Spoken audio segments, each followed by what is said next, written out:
आम जीवन सहित सीमारेखार संपर्क अति निबिड़। यह जे केवल आमको श्रृंखलित करे ता नुहे बरং एक शांत और सुंदर वातावरण तैयारी करिबारे बेस सहायक हुए। सेथिपाई आम सामाजिक चलनी सहित सीमा को जोड़ी दिया जाइछि। जेपरिक चाकरी रे बयस सीमा, जमीबाड़ी और देश देश मध्य सीमा, आचार व्यवहार सीमा इत्यादि। सीमा भितर रहिले सबु सुंदर और टपी गले सबुटी समस्या आउ अनादर। एही प्रसंग रे मने पड़े महाभारतर शिशुपाल चरित्र कथा। श्रीकृष्ण हाथ में शिशुपालर मृत्यु सुनिश्चित बोली जानिबा परे मां श्रुतदेवी प्रभुंक पाखरे विकल होई कांदिले किछि प्रतिकार पाई।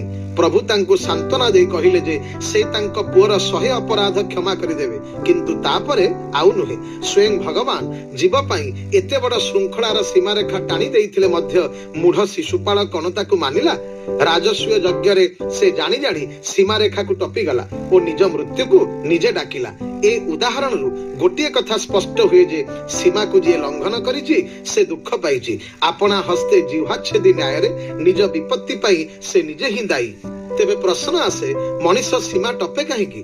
यार अनेक गुड़िए दिग थिले हैं। दुईटी प्रधान कारण विचार को निया जाई पारे। प्रथमटी हेउछि अज्ञानता बा जानि न पारिबा और द्वितीयटी हेउछि उच्छृंखलता बा जानि जानि सीमा टपिबा। ए दुईटी जाकरे विपद अछि, खाली फलाफल कम बेसी।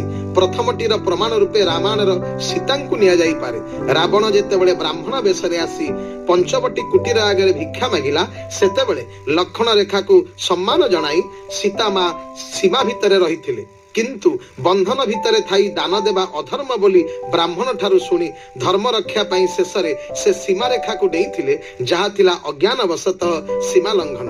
तथापि ए दोष पाई से दंड स्वरूप 14 मास अशोक वाटिकारे रहिले, किंतु महाभारतर उद्धत शिशुपाल जानी जानी गोटिए कि दुईटा नुहे बरং 100 अपराधर सीमा लंघन कला।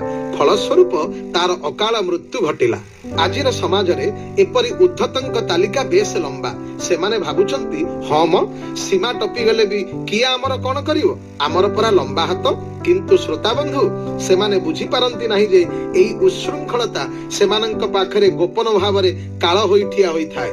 एई प्रसंग रे मने पड़े महामारी कोरोना कथा। कोरोनार कुच्छित कूटचक्र रे उजुड़ी पड़िला सबरी सुख, मौली गला सभिंकर मन।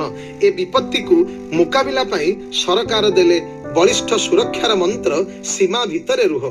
किंतु दले अमानिया सरकार टाणीथिबा सीमारेखा को उल्लंघन करी निज पाई, परिवार पाई तथा देश पाई बढ़ाइले चिंता।